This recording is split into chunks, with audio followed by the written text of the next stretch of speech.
ఏది అయినా ట్రై చెయ్యి ఆచి చికెన్ మసాలా. ఆచి చికెన్ మసాలా. పశువుకు పలుపుతాడు కట్టినట్టు లోకం అంటే ఏమిటో తెలియని ఓ పసిపిల్లకు పసుపుతాడు కట్టేసి అది పెళ్లి అంటే నేనే కాదు బుద్ధి జ్ఞానం ఉన్న ఏ మనిషి ఒప్పుకోడు. బాల్య వివాహాలను గౌరవించడం మన ఆచారం.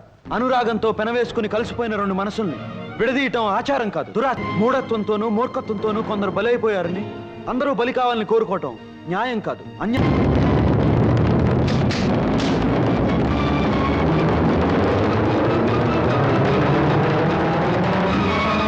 ఈ నెల 15వ తేదీ ఉదయం 5:45 ముహూర్తం దివ్యంగా ఉంది. ఇంకా ఆలస్యం లేకుండా తాంబూలాలు పుచ్చుకునే కార్యక్రమం కూడా జరిపించేద్దాం. వర్జమైనా రావచ్చు, లేదా శనో పాదం అయినా పెట్టేయగలడు. పెట్టేయగలడేమి? పెట్టేశాడు. ఒక పాదం కాదు, 2 పాదాలు పెట్టేశాడు. ఏమిటన్నయ్యా, లక్ష్మికి పెళ్ళని తాంబూలాలు పుచ్చుకుంటున్నారని విన్నాను. చూస్తుంటే అదంతా నిజంలాగే ఉందే. అవును దుర్గా, అదేదో నెరవేనట్టు మాట్లాడతావేమిటి? నేరమే కాదు, ఘోరం కూడా. ఒకసారి పెళ్ళైన పిల్లకి మూగుడు బొంత కాకిలా బతికుండగా మళ్ళీ తంబూలాలు కిళ్ళీలు అంటూ మరో పెళ్లి చేయటం మా దొరల భాషలో క్రైము అంటారు, బోడి మీ తెలుగు భాషలో నేరం అంటారు. ఏమిటా కూతురు? నా కూతురికి పెళ్ళి అవడం ఏమిటి? అయ్యిందన్నయ్య, దాని మొగుడెవరో కాదు, నా కొడుకే. వాళ్ళిద్దరికి ఎప్పుడో పెళ్ళయింది. దుర్గా, నువ్వు ఆవేశంగా అరిచినంత మాత్రాన్న నా కొడుకు నీ కూతురు మొగుడు కాకుండా పోడు, వాడు కట్టింది తాళి కాకుండా నువ్వు పోదు. ఇదేదో ఈ పెళ్లి ఆపి అల్లరి పెట్టాలనే ఉద్దేశంతో వచ్చినట్టున్నారు ఈ అమ్మ కొడుకులు. అసలు నా కూతురి పెళ్లి నాకు తెలియకుండా ఎలా జరిగింది, ఎప్పుడు జరిగింది? సాక్ష్యాలు ఆధారాలతో సహా చరిత్ర బయట పెట్టబోయా బలవంతరావు. ఆ తర్వాత 10 మంది న్యాయం అడగొచ్చు. మంచి ముక్క చెప్పారు సిద్ధాంతి గారు. పెట్టించు మా పంచాయతీ. జరిగిందంతా మేము మిగతా పెద్దలు అంతా విన్నాం. బలవంతరావు లక్ష్మిని తన పెళ్ళాం అంటున్నాడు. ఇందుకు నువ్వేమంటావయ్యా మునసబు? అబద్ధం అంటాను. కన్నవాడిని చిన్నప్పటి నుంచి నా బిడ్డని పెంచిన వాడిని నాకు తెలియకుండా నా బిడ్డతో వాడికి పెళ్లిలా జరుగుతుంది. జరిగిందంటే అందుకు సాక్ష్యం ఏమిటి? సత్యం సత్యం అని చిందులు తొక్కకు మావా. ముఖ్యమైన సాక్షి ముందుకొస్తే నీ నోట మాట రాదు. ఎవరా ముఖ్యమైన సాక్షి? ఎవరా? లక్ష్మిని కన్నమ్మ, నీకు ఇల్లాలుగా ఉన్నమ్మ, నాకు అత్తమ్మ, అన్న పూర్ణమ్మ. ఏమిటన్నయ్య అలా తెల్లమొహం వేస్తావు? నిజమేమిటో నీ పెళ్ళాన్ని చెప్పమాను. ఏమిటి పూర్ణ? వాడు చెప్పే అబద్ధానికి నువ్వు సాక్ష్యం అంటాడేమిటి? చెప్పు పూర్ణ, ఇదంతా అబద్ధం అని చెప్పు. ఏం అన్నపూర్ణమ్మ గారు, బలవంతరావు చెప్పేది నిజమా? అవును, అతను చెప్పింది నిజమే. నా కూతురు లక్ష్మికి అతనికి పెళ్లి జరిగింది. పూర్ణ, అత్తమ్మ అలా టెలిగ్రామ్ ముక్కల్లా చెప్పటం కాదు, ఇది పంచాయతీ. పెద్దలందరికీ వివరంగా విషయం చెప్పు. విషయం సరిగ్గా 17 ఏళ్ల క్రితం, అంటే మా లక్ష్మికి 2 ఏళ్లప్పుడు మా వారికి పెద్ద జబ్బు చేసింది. ఆయన్ని పరీక్షించిన సిద్ధాంతి గారు పరిస్థితి చాలా ప్రమాదంగా ఉందని, ఆయన ఏ వైద్యం రక్షించలేదని, వెంటనే ఇంట్లో ఏదైనా శుభకార్యం జరిగితే తప్ప ఆయన నాకు దక్కరని చెప్పారు. అప్పుడు మా ఆడబడుచు దుర్గమ్మ పసివాళ్ళైన తన కొడుక్కి నా కూతురికి పెళ్లి జరిపిస్తే ఆయనకి గండం గట్టెక్కొచ్చని చెప్పింది. నా పసుపు తాడు నిలబడ్డానికి అంతకంటే వేరే మార్గం లేదని వాళ్ళిద్దరూ చెప్పడంతో అప్పటికప్పుడే దేవుడి గుళ్ళో పసి వాళ్ళిద్దరికి పెళ్లి జరిపించేశాం.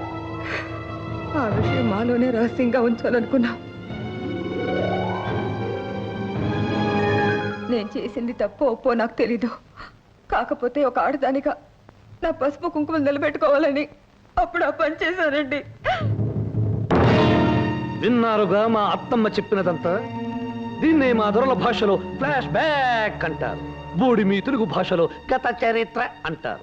పసితనంలో జరిగిన, పెద్దయ్యాక జరిగిన, పళ్ళూడాక ముసలి వయసులో జరిగిన పెళ్లి గనుక మా పెళ్లికి మీరంతా ఒప్పుకుని తీరాలి. నోర్మయ్, ఇన్నేళ్లు ఊరుకుని ఇప్పుడు నీ అవసరం కోసం అవకాశం చూసుకుని బయట పెట్టే పెళ్లి చల్లదురా, చల్లదు. అంటే ఆ పెళ్లిని తాళిబొట్టుని గౌరవించనంటావా?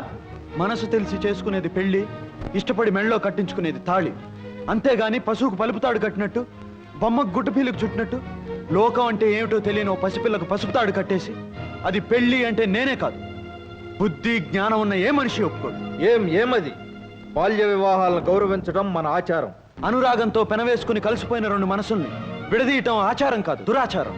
నాయనా, తరతరాల నుంచి వస్తున్న పద్ధతులకు తలవంచడం మన సాంప్రదాయం. ప్రేమతో నిండిన గుండెల్ని ముక్కలు చెక్కలు చేయడం సాంప్రదాయం కాదు, రాక్షసత్వం. మా కలల్ని బ్రద్దలు చేసి కన్నీళ్లు మా బ్రతుకులకు మిగిల్చేట్టుగా చేసేవి కట్టుబాట్లు కావు, కత్తుల బాట్లు. రంగా, సాంప్రదాయం, ఆచారం, కట్టుబాట్లు కాదనటానికి ఇది అడవి కాదు, శ్మశానము కాదు. అందరూ కలిసి బ్రతికే ఊరు. తప్పనిసరిగా చెప్పిన దాన్ని ఒప్పుకు తీరాలి. ఏం పెద్దలు ఏమంటారు? అవును రంగా, వివాహం ఎప్పుడు ఎవరితో జరిగినా ఒప్పుకు తెరవలసిందే. రాయుడు గారి కూతురు రత్తమ్మ 6 నెలల్లో జరిగిన పెళ్లికి ఒప్పుకుని కాపురం చేయటం లేదు. మా బామ్మర్ది బండ సుబ్బడు 2 ఏళ్లప్పుడు పెళ్లికి తలంచి ఇప్పటికీ కాపురం చేస్తున్నాడు. మూఢత్వంతోనూ మూర్ఖత్వంతోనూ కొందరు బలైపోయారని అందరూ బలి కావాలని కోరుకోవటం న్యాయం కాదు, అన్యాయం. ఏమిటిది జమీందారు గారు? నిప్పు తుక్కిన కోతిల కుప్పిగంతులు వేసే వాళ్ళను ఊరుకోబెట్టడం కాదుగా ఈ పంచాయతీ ప్రోగ్రాం. తొందరగా తీర్పు చెప్పండి. ఎన్నో ఏళ్లుగా పాటించే పద్ధతులను ముందు తరాల వాళ్ళు కాదనవచ్చేమో కానీ మా తరంలో కాదనటానికి ఎవరి తరమూ కాదు. కనుక గ్రామ పెద్దగా లక్ష్మి బలవంతరావు భార్యని నిర్ణయించాం. ఇప్పుడు పెట్టుకున్న ముహూర్తానికి అతడు ఆమె మెడలో అందరి ముందు తాళి కట్టాలని నిర్ణయిస్తున్నాం. ఈ క్షణం నుంచి లక్ష్మి రంగడికి పరాయి మనిషి కనుక అతడికి ఆమెకు మధ్య ఎటువంటి సంబంధం ఉండటానికి వీల్లేదు. కాదని ఎదురు తిరిగితే గతంలో పంచాయతీ తీర్పుని ఎదిరించిన వాళ్ళు ఎంత దారుణంగా శిక్షింపబడ్డారో మీ అందరికీ తెలుసు.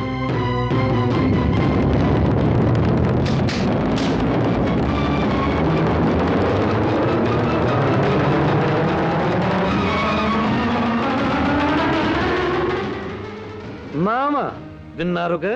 దీన్నే మా దొరల భాషలో ముద్దుగా జడ్జిమెంట్ అంటారు. బోడి మీ తెలుగులో తీర్పు అంటారు. అదే ముహూర్తానికి పందిళ్లు వేయించి పిండి వంటలు చేయించి మేళ తాళాలు పెట్టించు మావా, నేను కడతాను తాళి. లక్ష్మి నా కన్న కూతుర్రా. దాని బతుకు విషయంలో లోకమంతా ఏకమై తీర్పిచ్చిన నేను ఒప్పుకోనరా. కళ్ళల్లో పెట్టుకుని పెంచుకున్న నా కన్న కూతురు నీలాంటి నీచుడికి ఇల్లాలు అనిపించుకోవడం కంటే భర్త పోయిన దురదృష్టవంతులు అనిపించుకోవడం మంచిదిరా. అందుకేరా ఇలాంటి రాక్షసుడి చేతిలో దాని బతుకు నాశనం కాకుండా కాపాడుకుంటాను. నేను నరికేస్తాను రా, నరికేస్తాను.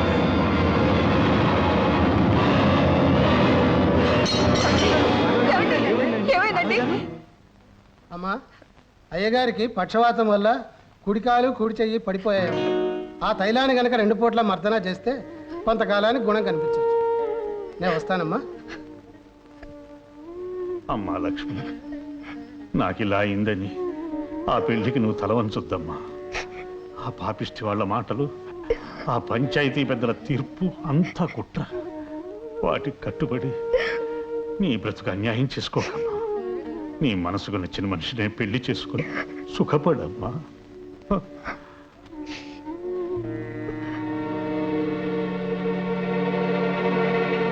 లక్ష్మి, మీ నాన్న ఏదో చెప్పాడని నువ్వు బరిదెగిస్తే ఎంత ఘోరమైనా జరగచ్చు.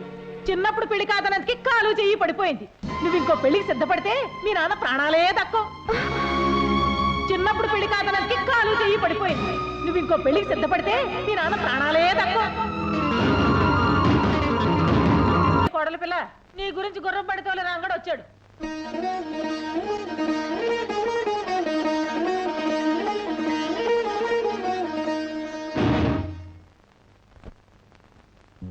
ఏమి చింగు చింగున లేడి పిల్లలా వచ్చి మెడ ఎగరేస్తూ కోడి పిల్లలా చూస్తున్నావు? రంగడి కోసమా? అసలు వాడు రాలేదే. నీ మనసులో వాడు ఉన్నాడా లేడా అని కనిపెట్టడానికి మా అమ్మని అబద్ధం చెప్పమన్నాను. నువ్వు వచ్చిన ఊపును బట్టి, నీ చూపును బట్టి వాడింకా నీ మనసులో ఉన్నాడని తెలుస్తోంది. ఈ మొగుడొచ్చాడంటే ఒక్కసారైనా ఇలా ఎగురుకుంటూ వచ్చావా? రాలేదు. కానీ రంగ అనగానే చింగున వచ్చావు. అవునా కాదా? అవును, వచ్చాను. అతని కోసమే వచ్చాను. ఓసిన చిన్ననాటి పెళ్ళామా? వాడి కోసం వచ్చానని ఎంత ధైర్యంగా చెబుతున్నావే? అవును, రంగడితో ఒక విషయం చెప్పాలనే వచ్చాను.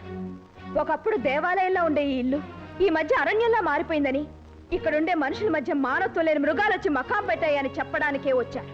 శ్మశానం లాంటి ఇక్కడికి వచ్చి పిశాచా లాంటి వీళ్ళ చేత మాటలు పడొద్దని, ఇంకెప్పుడు ఇక్కడికి రావద్దని అతనితో చెప్పడానికే వచ్చాను. అంటే నీ వాగుడికి అర్థం మేము మృగాలు, పిశాచాలు, దెయ్యాలు, భూతాలు అనేక? వాడి మైకం నీకు వదలకే నువ్వు ఇలా పెలుతున్నావు. వదలాలి అంటే వాడి జ్ఞాపకాలు, గుర్తులు ఏమీ ఉండకూడదే.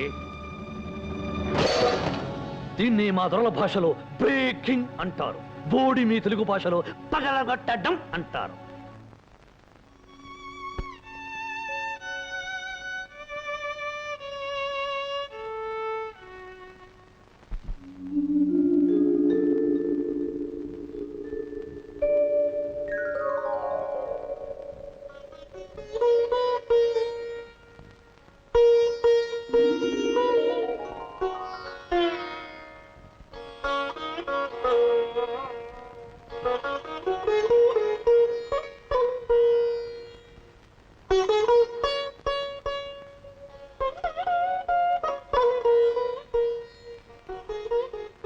లక్ష్మి, అక్కడ నువ్వు నాటే మొక్క పువ్వు పూచే నాటికి మన ప్రేమ ఫలించి పెద్దలు దీవించి మన పెళ్లి జరిగిపోవాలి.